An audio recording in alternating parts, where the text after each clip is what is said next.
It's the Worth Knowing live stream. I'm Matt Robison. And what if I told you that one of the world's leading experts on lies in politics declared that the falsehoods are winning? It's not really that close. For years, if someone in Washington said something that wasn't true, the person most likely to catch them was Glenn Kessler. In his years at the Washington Post, he became one of the country's best known and most trusted fact checkers. So when he left the Washington Post less than a year ago and declared that there was a war between reality and fiction underway, and his side was losing, it was equal parts disturbing and mysterious. Why are the falsehoods routing the side of the truth? Is this a media failure, a Trump thing, or is it something that changed in us? Does this mean that the role that made him famous, checking the facts, is as viable as the job of beeper salesman or telegraph operator? In other words, is fact checking dead? And if not, what's replacing him? This isn't just a bunch of academic questions or media hand wringing. In just the past month, we've been living through an entire war built on things that were obviously untrue at the start and that arrived at a fake ceasefire based on things that were even more untrue just a week ago. Our inability to tell fact from fiction, or more importantly, to make the facts matter, has become the defining theme of the past year and a half, if not the past 10 years, if not this whole era in our country. It's created incredible anger and frustration. And we've seen an entire presidential administration delight in gaslighting us and rubbing falsehoods in our faces with things like January 6th was just a normal tourist visit and the election was rigged. But beyond this issue of politics, when Nobel Prize winner Geoffrey Hinton, known as the father of artificial intelligence, left Google in 2023, he said he did it because he was worried that AI would make it impossible for people to tell the difference between what's real and what's not. So this isn't just about Donald Trump. It's about whether we can make politics work at all. And it's about whether the truth still has a fighting chance and how we get it back into the fight. And that is exactly what I want to ask Glenn Kessler. Glenn, welcome. Glad to be with you. I want to start off where you kind of left off from the Washington Post, writing on your departure that the falsehoods are winning. What did you mean? And what's the clearest evidence? I was getting at the fact that increasingly Americans are willing to suspend belief and accept obvious falsehoods because it just fits with their political persuasions. And I was struck yesterday when Trump, he posted this AI generated picture of himself looking a lot like Jesus. And there was I think it was the Washington Post did a kind of man in the street interviews, asked people about it. And there was a person there who was clearly a Trump supporter. And they said, I don't believe Donald Trump would post something like that. That's not something he would do. And the person in the interviewer said it was on his social media account. It says Truth Social. And the person was adamant that's not something Donald Trump would post. And I would have loved to have done a follow-up with that person because, of course, an hour later, Trump said he did post it. But, of course, he said he thought it was a picture of himself as a doctor. The thing you have to hand Trump is that he's utterly shameless and doesn't really care to be consistent or even... Because if he thought that was a doctor, it makes you wonder how many times he entered a church and looked at Christian iconography, because anyone else would clearly say, oh, that looks a lot like Jesus.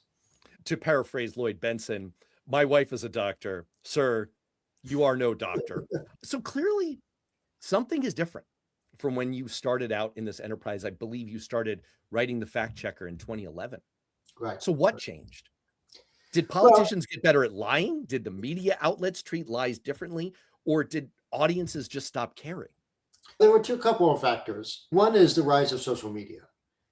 I mean, there was a saying by the former editor of the Washington Post, Ben Bradley, who said, a lie makes its way around the world before the truth is even getting its pants on. So that was always the case. But with social media, you could spread falsehoods far and wide. And when I started doing it. Politicians in general, they would all stretch the truth. I would liken them to used car salesmen. They got part of the fact checker was to help you check under the hood and find out what those claims were based on. But there was generally an idea that you should stay in the realm of reality. There was no real super, just outright falsehood. And Trump came along and he showed that there was not much consequence for just making stuff up. And part of Trump's secret sauce was he spent a lot of time listening to right-wing radio, and then he purposely regurgitated what he heard on right-wing radio. So on right-wing radio, people might have called in and said, there are millions of immigrants crossing the border. Now, back in the early 2010s, that was not the case at all. But Trump, so an ordinary politician, a 2014 Marco Rubio would not have said something like that. But when Trump went out and said it, there was a certain core group of people that said, finally, there's a politician telling the truth because he's saying what I believe. Mm. And so with social media, people got much more corralled into their ideological cul-de-sacs because they're all based on algorithms. When you start liking left-wing people, you're going to get more left-wing content. You like right-wing people, you're going to get more right-wing content. It increasingly, the country got sorted along ideological bounds in a way that wasn't the case anymore. And you add to that the consequence of our legislature, particularly the House of Representatives, becoming so you only have two extremes, to the left or to the right. There's virtually no one anymore in the middle. There's no reward for working across the aisle. And the way to engender support is to play to the base. And often to play to the base, you need to consistently mislead. I want to pick up on that. It really feeds into my pet theory of the case, when it kind of starts with what's known online as Brandolini's law, otherwise known as the bullshit asymmetry principle, which is a kind of less prim way of saying what you were saying before and what Richard Gillespie was saying before. The lie makes its way around the world before the truth gets its pants on. The Brandolini version is the amount of energy needed to refute bullshit is an order of magnitude bigger than what's needed to produce it. And to me, I think the root goes to a confluence of factors that swirled around Newt Gingrich, that he was the first politician to notice what you were just saying, that there really was no incentive to moderation or to adherence to the truth, that in a way, in the changing media landscape of the early 90s, you were better off being provocative and lying, because it got you more currency with animating your base. It got you more resonance on cable news at the time and on talk radio. And that was back in 1993. So that leads to a question to me. First of all, you could refute my hypothesis if you see it differently, but I'm kind of tracing root causes back to late 80s, early 90s. When did you, in your role as a fact checker, start to notice that something major was changing? So before I started doing the fact checker, I spent a decade as the chief diplomatic correspondent for the Washington Post. Before that, I was an economic correspondent, a congressional correspondent. So I actually covered Newt Gingrich, the rise of Newt Gingrich in Congress. And Gingrich built his base of support with these speeches that he and like-minded colleagues would give late at night that appeared on C-SPAN. They get a big audience. And those speeches were filled with all sorts of falsehoods and things like that. But he had success. He took down Jim Wright, the House Speaker at the time. He blew up a budget deal that the Republican president had struck because he was trying to deal with the budget deficit. And he just said, I'm not going to support this because it has a tax increase in it, and forcing George Herbert Walker Bush to rely on Democratic votes and create a deal that required even more taxes. So it was like he didn't really care about the consequences of his actions.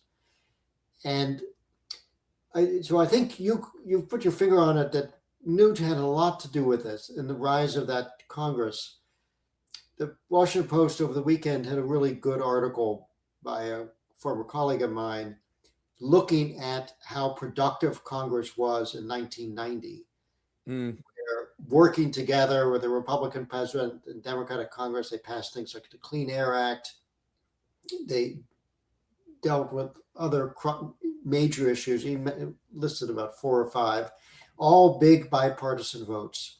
And that's the kind of, that world does not exist anymore. There's no way you can pass a bipartisan bill on a major issue.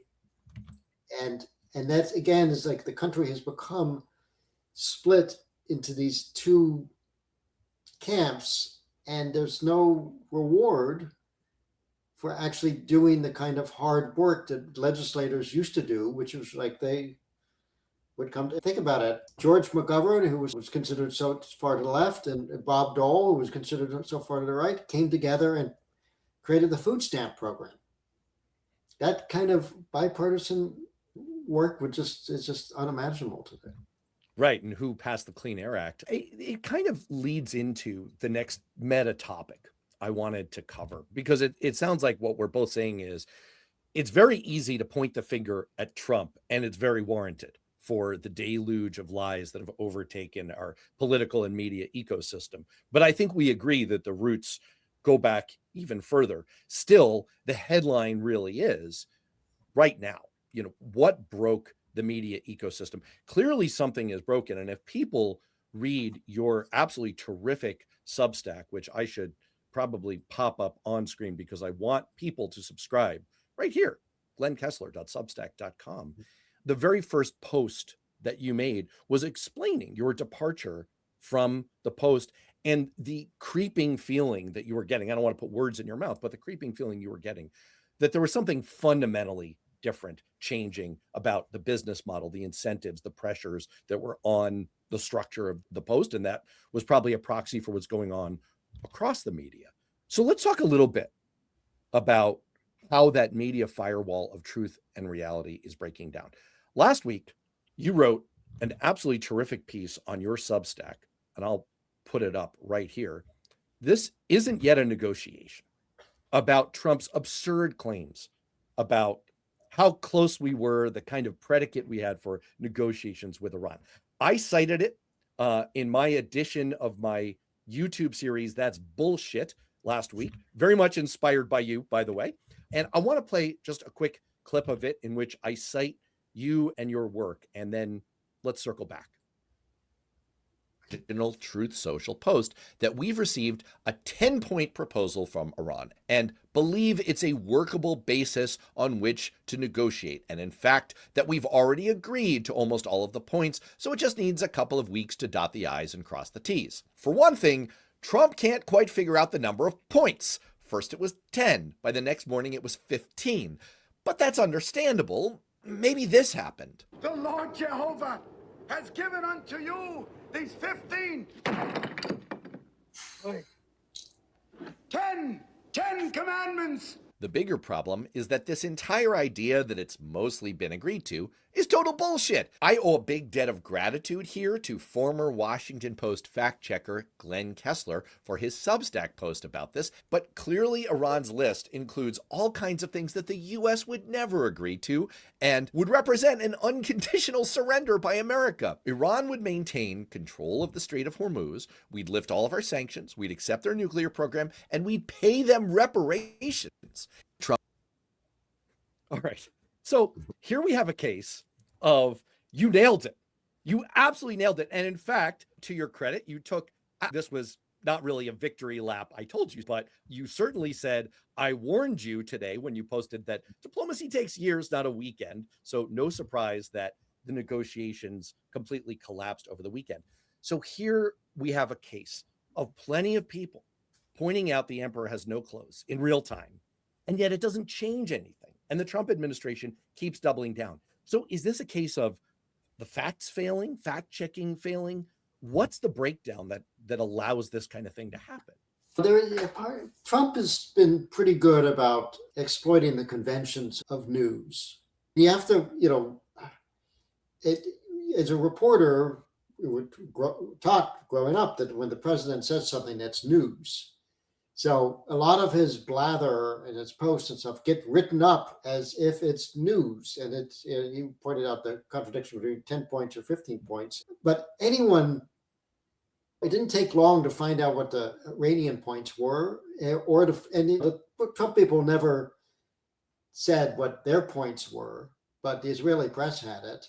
And so what I did by lining up, here's what Iran wants and here's what the US wants, it was pretty clear, but it's just not a lot of reporters are willing to necessarily run through and compare that. They're just going with the motion. And so Trump says, we're very close. And part of the reason I wrote today's piece was I just got a little annoyed about how I was constantly reading about how they had marathon negotiations over the weekend. J.D. Vance was there for 21 hours. And okay, fine. This from the beginning, you shouldn't have sent the vice president because you need to do a lot of prep work. That's why I listed today, like how long it took to do various arms agreements over the last 50 years, because it's just, if people put two and two together, you'd realize that the Trump people are pushing a load of bullshit. And Trump wants to kind of blunder his way or bluster his way into what he thinks would be an agreement, but the conditions just aren't there. Usually with a negotiation, you need to have trust. Now, the Iranians, it took Obama and his team like 2.5 years to build up trust with the Iranians to get a deal, which for people can argue either side, whether it was a great deal or just an adequate deal or something that just kicked the can down the road, but it was an agreement. And they got the Iranians to say a lot of things in there, including a commitment never to build a nuclear weapon. 3 years later, Trump pulled out of that deal. So already the Iranians would say, we invested all this time and we can't trust the Americans because the next guy comes in and he pulls it away.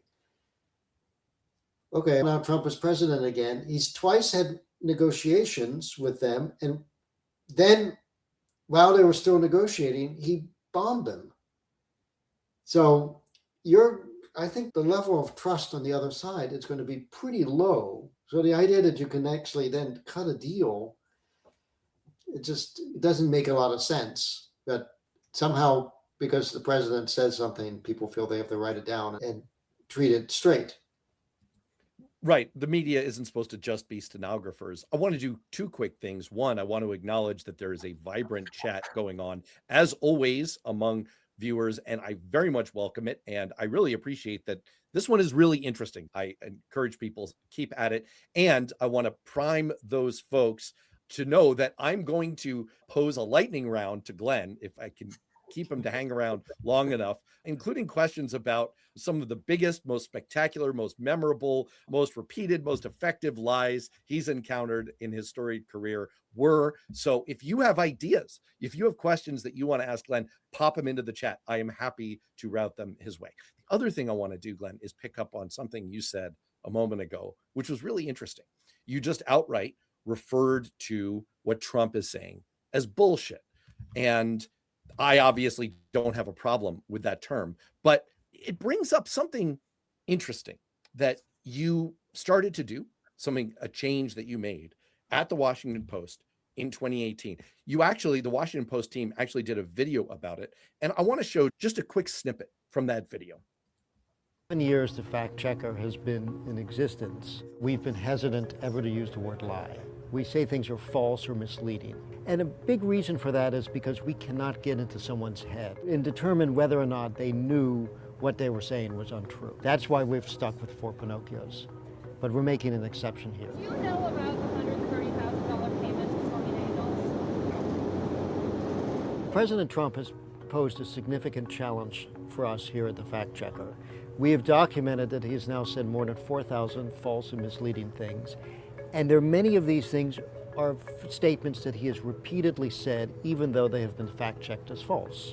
So we had still hesitated about using the word lie with respect to Mr. Trump, except in this case that it is very clear when you go through the records that he said things that he knew at the time were false and has now been shown that to be the case in federal court. So you broke the seal. You used the L word. But when you left and you published your departure piece, you went back to saying falsehoods. And on Substack, you wrote a series called On Trump's Bullshit, not to be confused with my YouTube series. That's bullshit. So what do you think is the right term to use for Trump's lies and why? Yeah, I wrote a subsequent thing where I said I'm now calling it bullcrap because I thought bullshit was not quite the right thing. Like bullcrap took it to the next level, but it's all a matter of degrees.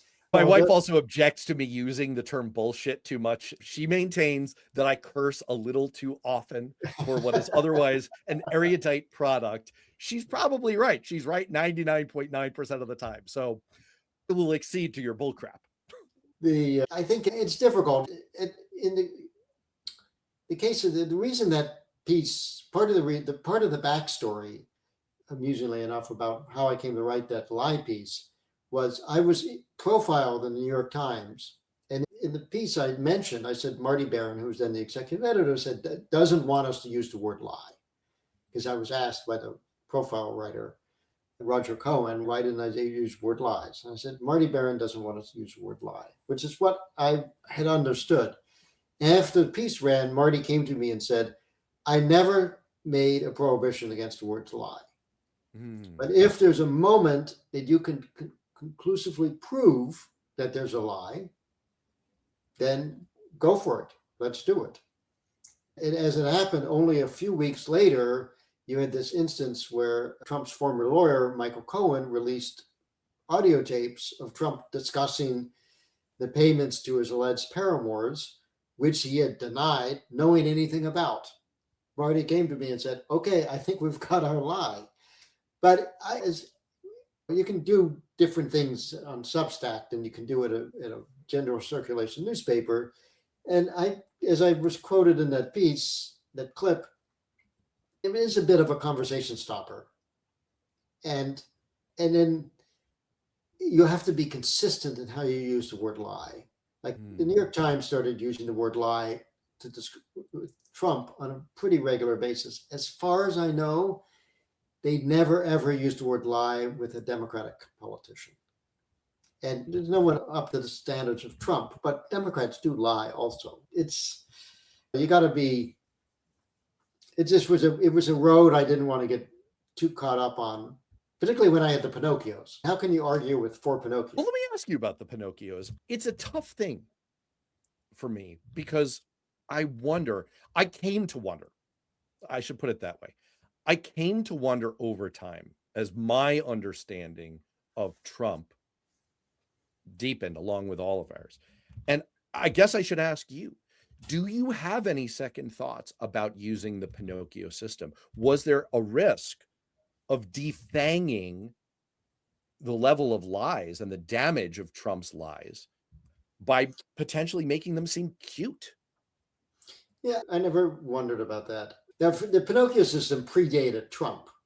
And occasionally I would write when Trump said something so crazy, I would say, I regret I don't have the ability to do 5 Pinocchios. Right. 4 Pinocchios was the limit.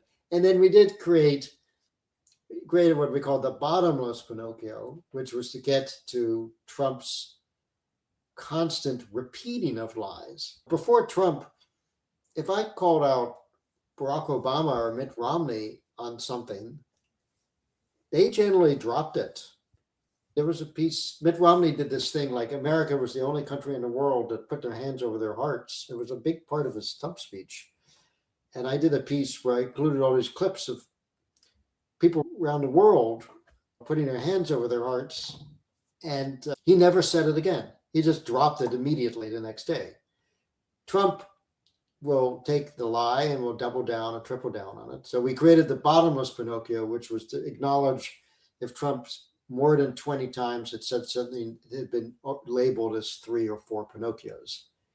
And it ended up being a pretty big list of, I forget, but almost 50 different items, some of which he said hundreds of times. And we did keep it up with Joe Biden. Joe Biden only had two things that made the list. Right. Yeah. I think you're bringing up a really interesting distinction because people are a little allergic these days to the appearance of a both sidesism, right? That one can be calling out Democrats for saying things that aren't necessarily true in the face of the monumental mountain of falsehood and mendacity. I'm looking for synonyms. I'm like canard, prevarication. I'm running out of, I need to smack myself in the face with a thesaurus. Words fail me, and I'm a professional writer when it comes to the magnitude of Trump's lies. And it creates this feeling, and you're seeing it in some of the chats right now of, okay, I understand that sometimes Democrats say things that are not true, but how can you even, in the taxonomy of lying, how can you even include them in the same breath? I'll even say, by the way, behind the scenes, I was having a conversation with the guy I collaborated on creating this YouTube channel with and for, Cliff Schechter, who was once the target of one of your fact checks.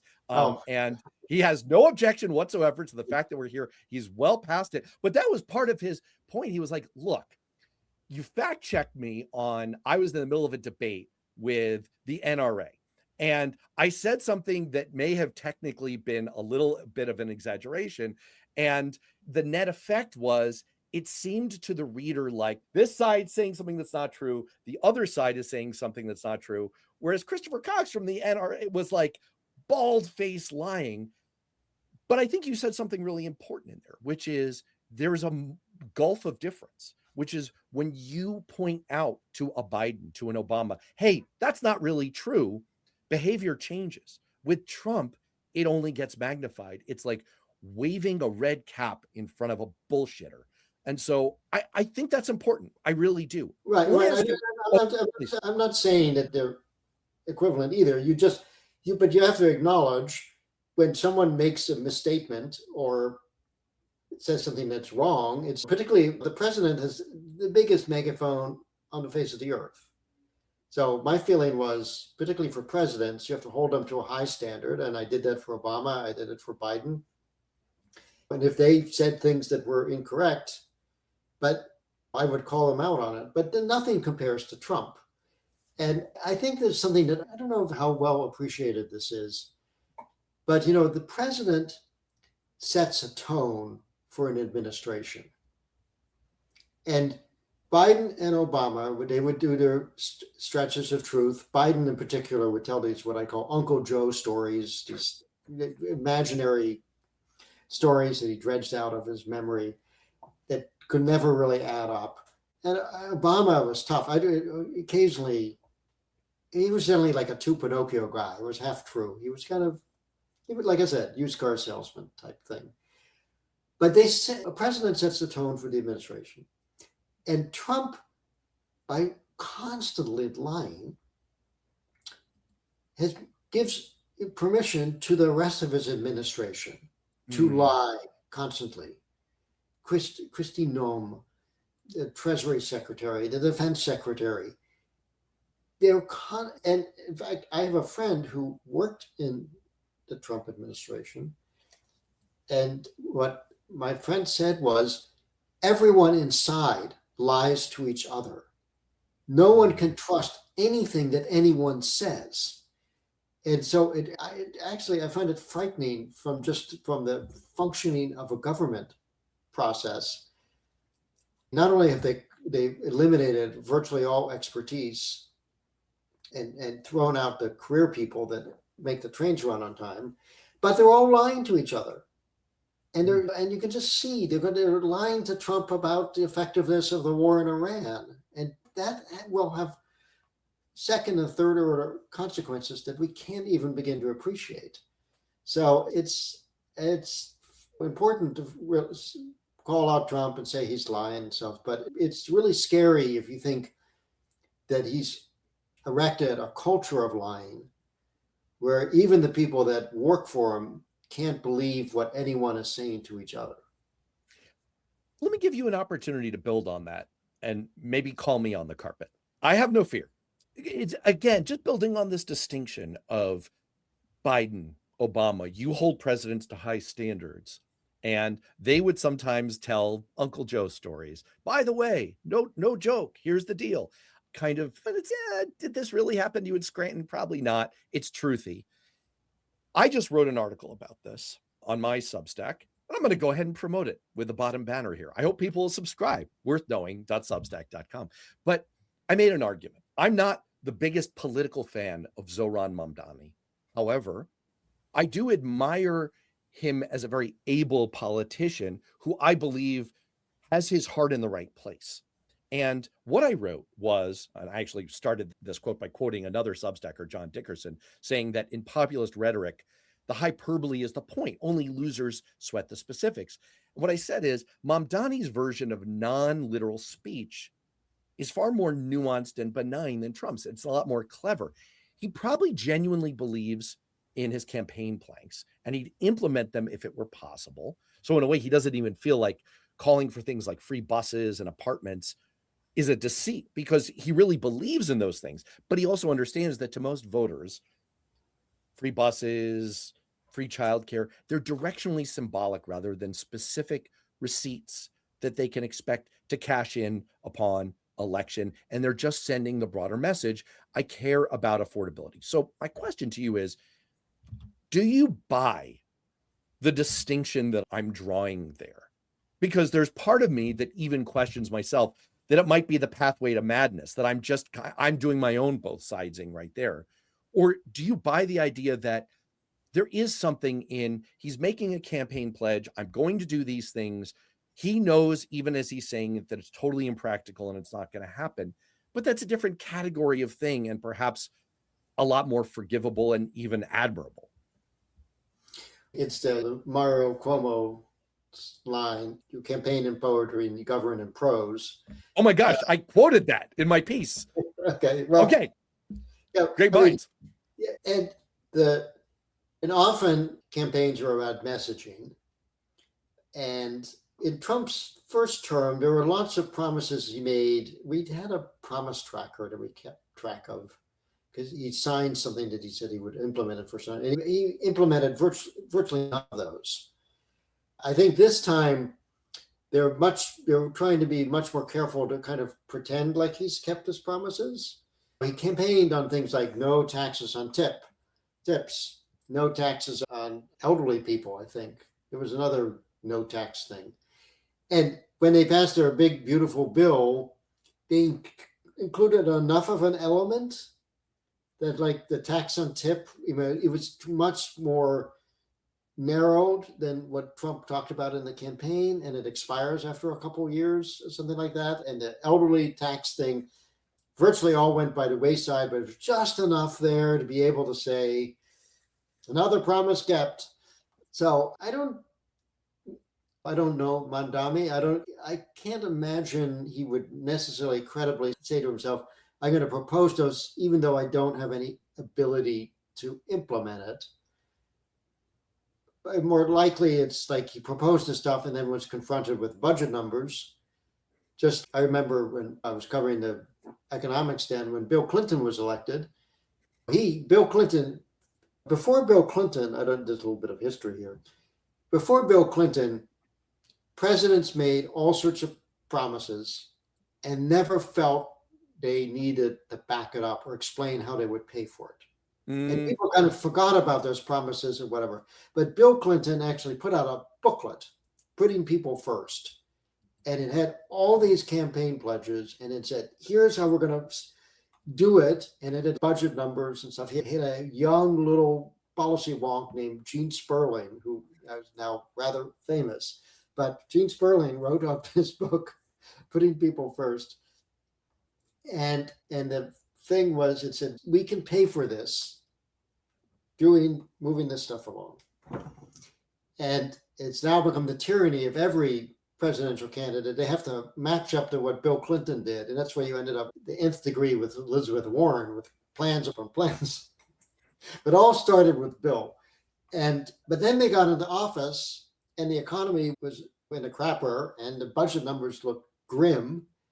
And they were confronted with the fact that the budget stuff they had planned on had all disappeared. And he had promised a middle-class tax cut, and he had to give it up. And he paid a real political price for that. You can pay a political price if you really make something a centerpiece of your platform, and then you don't. And he got convinced. He had a Treasury Secretary from Goldman Sachs who convinced him you do a credible deficit reduction package, the bond market will reward you, and the economy will boom. And it was hard for people to explain as opposed to a middle-class tax cut. But economically, it led to a boom that eventually led to a balanced budget.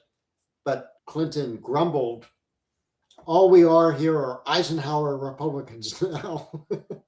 That's how he felt when he was told he had to shelve the middle-class tax cut that he had campaigned on. I want to ask you a little bit, and I'll tease one more time that I'm really going to get to this lightning round because it's one of the most fun parts of having you on the spot here. But I want to ask a little bit about something that I teased on Substack. I had restacked the former Washington Post. See, you're right here. And so there's availability bias. Richard Gillespie was just citing behavioral economics a moment ago, so it's on my brain now. Mark Jacob, the former Chicago Sun-Times and Chicago Tribune editor. I restacked his piece from today. He's a multi-time former guest here on this show. And he was writing, it's time to cancel the White House Correspondents' Dinner. And it was a great lead in to a question of the media's culpability in this culture of the onslaught of lies, accepting lies, and mainstreaming and essentially saying, it's no big deal. It's just Trump being Trump. And what Mark was pointing out was that Trump has defunded NPR and PBS, targeted TV shows, including Kimmel, that make fun of him, shaken down TV networks for large lawsuit settlements, threatened to jail reporters, attacked female reporters, called them piggy. I could go on and on. Boy, I'm really tempted to, but I think people can fill in the rest of the blanks themselves. I guess my question to you is, aren't these media outlets that are participating in making light of this in a joke fest at the White House Correspondents' Dinner, aren't they complicit in the failure here by essentially sending the message that they all have Stockholm syndrome and the people in power can get away with saying whatever they want? Yeah, you should know that I was against attending the White House Correspondents' Dinner before it became cool to stop going to the White House Correspondents' Dinner. So when I came to Washington in 1994, I went to my one and only White House Correspondents' Dinner. I think that was the dinner when Michael Kelly brought Fawn Hall there. And I just felt really uncomfortable with the idea of reporters mingling around with all these Hollywood types and administration officials. So I swore I would never go to another White House Correspondents' Dinner because I just felt it was too rife with too many conflicts. And it actually, it came down to Washington with Newsday, the Long Island newspaper, in the Washington bureau, which back when newspapers like that had big Washington bureaus, there were 25 people there. And I was made the White House correspondent for Newsday, and I still refused to go to the White House Correspondents' Dinner, which kind of really annoyed my bosses. So I'm all for people boycotting the White House Correspondents Association. I just thought the whole thing was it does support scholarships for young journalists. It does have a good, and there is an award ceremony there, but just that whole mingling, I think they've kind of cut down on all the Hollywood people there, but the whole thing was just always unseemly. And I agree, now it's particularly unseemly. I have some sympathy for the folks that assumed Trump wouldn't show up since he never showed up in the first term. So they thought it was copacetic. And that's just Trump screwing around with the media. It's a classic Trump move. He knew they assumed he wouldn't come, so he's going to come anyway and just rub their nose in the fact that he's done everything he can to make life harder for the news media. All right. I've teased it long enough. I want to get to the lightning round before I completely exhaust your patience. So here we go. The rules here are, I'm going to hit you with some questions that may or may not prompt an answer to spring into your mind. You did, after all, track more than 30,000 lies during the first Trump term. You have a 15-year history to pull from as the WAPO fact checker and your outstanding Substack now. You might have an embarrassment of riches in a target-rich environment. You can pass on any of these. I might have forgotten everything too. You might have the gumball problem, right? They might all block each other out, but we're just going to try. So the lightning round is called The Lies That Defined an Era. Let's start with this one. Here we go. I'll put the banner up. Which lie that you covered do you think was the most repeated? What do you think kind of had the most meme currency around the country? Oh, among his most repeated lies, I think if I recall correctly, he said it 500 or plus times in his first term, was that he built the best economy in U.S. history. Sometimes he said the best economy in world history. Once he said the best economy ever in the universe. He literally said that. My joke at the time was, what did the people of Trafalgar think about that? And I checked the records, and no matter which way you slice it, like GDP, unemployment, what have you, the economy was better under Bill Clinton, Lyndon Johnson, Harry Truman. Those are the three that had the best economies. And he didn't come close. But the perniciousness of that lie, I think it helped him win the election in 2024, because what happened was that just before COVID, that economy was in serious trouble. Manufacturing was actually in a recession. And then you had COVID, which of course, the economy went kablooey, and no one can blame anyone for COVID. You could certainly blame Trump for his handling of the pandemic, but I always say people attribute too much to the economic policies of presidents, circumstances beyond their control, and certainly a pandemic is something that is beyond any president's control. But, and then of course, Joe Biden had very high inflation, which was largely caused by the pandemic. We had inflation like that in every country around the world. But when people were going in the voting booth in 2024 and they were angry about high prices and the Biden economy, they were thinking, Trump, he really knows the economy. I had a conservative friend who said, she said, I really miss the economy, the Trump economy. And I tried to explain these details about pandemic, inflation, and what have you. And she said, I never knew any of that. I think that lie had real resonance because that set the groundwork. People saying, this guy actually knows about the economy. When you can make a credible case that his economy was basically the tail end of the Obama economy, goosed by a tax cut in 2017. It was running out of steam, and then no one can blame him for COVID, and it was left to Biden to deal with the COVID hangover. My next one was going to be which lie was most effective, but it sounds like you just answered that, because seemingly this lie helped enable Trump to win the 2024 election. So let me hit you with this one.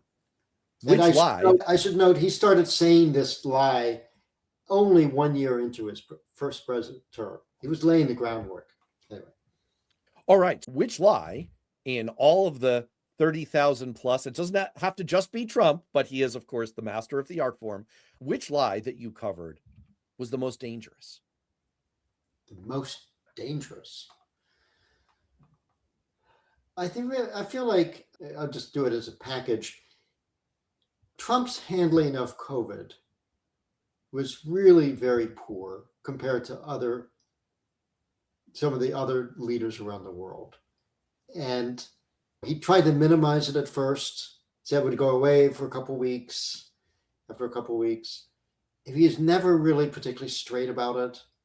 He had these, and because of it, he didn't want to acknowledge that it was a serious issue. He would have these rallies, which would lead to the death of who was it? It was one of his big supporters died of COVID, and he nearly died of COVID. Right? It was pretty dangerous stuff. The thing about injecting bleach it was just, no matter who was president, would have had trouble dealing with COVID. There were no real right answers, but I think you could make a case that Trump didn't handle it in a way that was befitting of a national leader because of his effort to minimize the impact, because he was very concerned that it would affect his reelection. Which lie that you covered shocked you the most? Shocked. There's one Trump thing. It's not a major thing, but to me, it is just astonishing. So in his first term, 3 times, Trump said that Obama wanted to visit the Philippines and they would not let him land his plane because they didn't want to see him. And Trump even said he was just circling around. He moved his hand like that, just circling around, unable to land. And of course, the White House had no guidance to give on this. And Obama made 2 state visits to the Philippines where he was greeted by adoring crowds. And to me, it just was astonishing that he would say this not once, not twice, but 3 times. And he somehow convinced himself that Obama wasn't permitted to land in the Philippines. And like, even if that it was even possible, and he would say this. And the best I could figure out was there once was a very tense moment in China between Obama and Duterte, because Obama opposed Duterte's killing spree. But that was Obama dissing Duterte, basically canceling the meeting that they were supposed to have, which Duterte got mad about. So by what process in Trump's mind, does that become Obama left circling over the skies of Manila because the Philippines won't land his plane? I don't know. To me, that was just breathtaking. One more lightning round question. Which lie did the media most mishandle? Oh, did the media most mishandle? I've never been much of a media critic, so just like during the course of Trump's period in office, I think the media has gotten better about calling out his lies in real time, simply saying in the article or the news report that there's no factual basis for this claim made by the president. I think that it was mishandled at the beginning, where the Post, we had the fact checker, and we would constantly fact check him, and the articles would cite the fact checker. But other news organizations let him get away with giving his speeches without much pushback. But I'm sorry, I can't think of offhand, but something that the media mishandled. All right, I'm going to let you off the hook now, because we've got Anthony Tripp 2251 saying he cut prescription drug prices by 400%. Give him credit.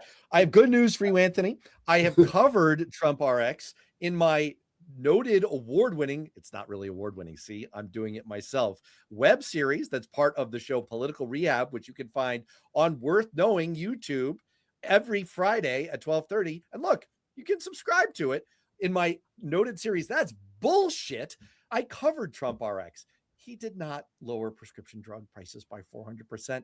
Not even close. He kind of copied an existing commercial service, but not nearly as well. And that's all I'll say about it. I want people to go see for themselves. The other reason I need to go, please.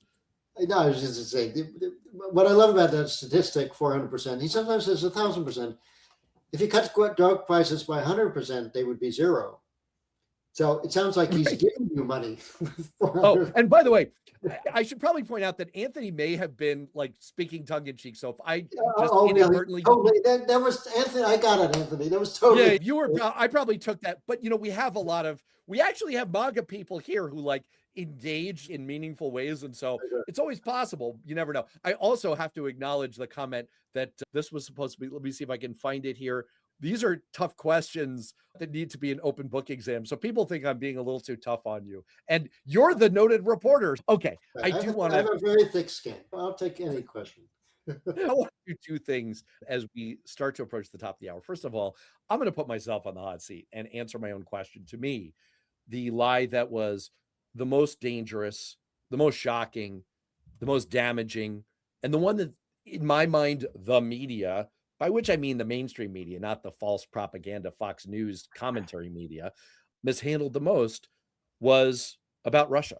It was from the get-go the level of depth of evidence that we had about the ties between the Trump campaign and Russia, the way Trump managed to invert it and turn it into what he called a hoax, to gaslight the public with this idea that he had been the victim, the way he managed to DARVO, which is to deny, accuse, reverse victim and offender, and the way he confabulated the entire John Durham investigation, which was 100% undiluted bullshit, which actually led to Durham finding, I have no findings at all here. And somehow the media managed to cover it as Trump is vindicated in some way. It was just every bit of awful in every conceivable way. That's my entry.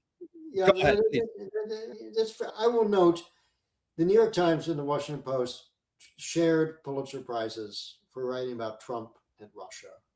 That is true. And we took it seriously, but this is a good example of Trump's, on our list of bottomless Pinocchios, we had the Russia hoax line. This is an example, Trump's relentless repetition makes, when I write about quote unquote the Russia hoax, I always have a thick paragraph where I include links to the Mueller prosecution, the Senate Intelligence Committee report. There was a Senate Intelligence Committee in a bipartisan report signed by Marco Rubio, said the Russians interfered with the election, tried to swing the election. So I provide all those things. Even Durham, in a footnote, basically acknowledged, yes, they did this. So but people forget, and that's what Trump relies on. The constant repetition.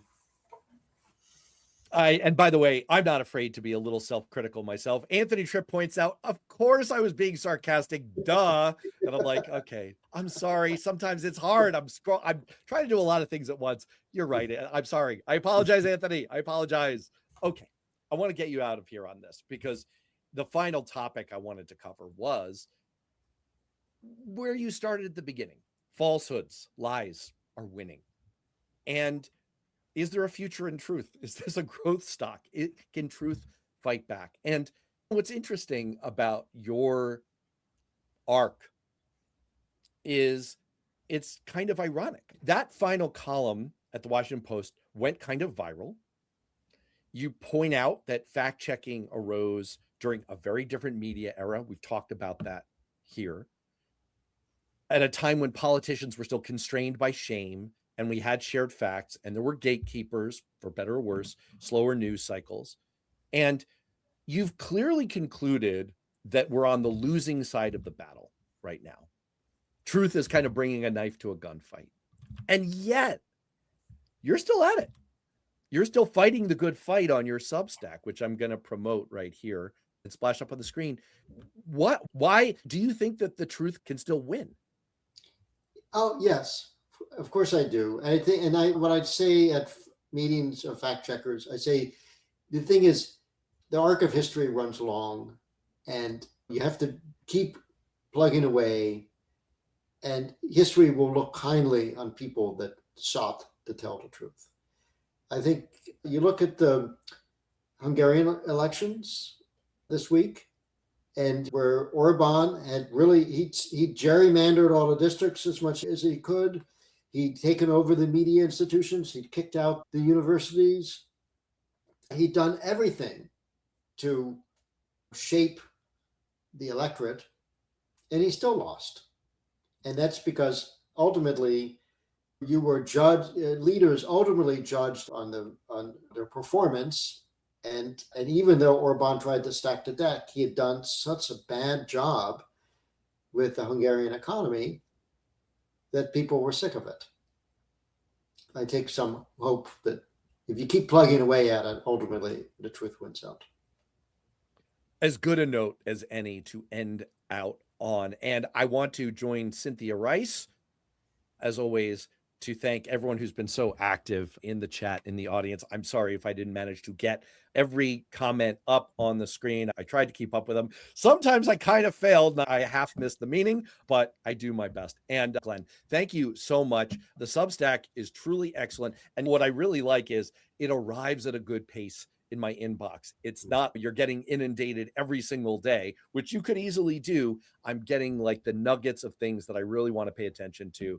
And I really appreciate it. I get a lot out of it. Let me get that up on the screen just one more time if I can find the darn thing. And in the meantime, thank you really so much for being part of the conversation. Yep, glad. Thanks for having me on. All right. And to everyone else, we have another outstanding show coming up next week. The lineup is still a little bit in flux. I'm trying to nail a couple of people down. Yes, I said a couple of people. We've got competing segments vying for your attention next week. In the meantime, it's a tough world out there. There's a lot of bullshit out there. Stay safe. Be well. See you soon.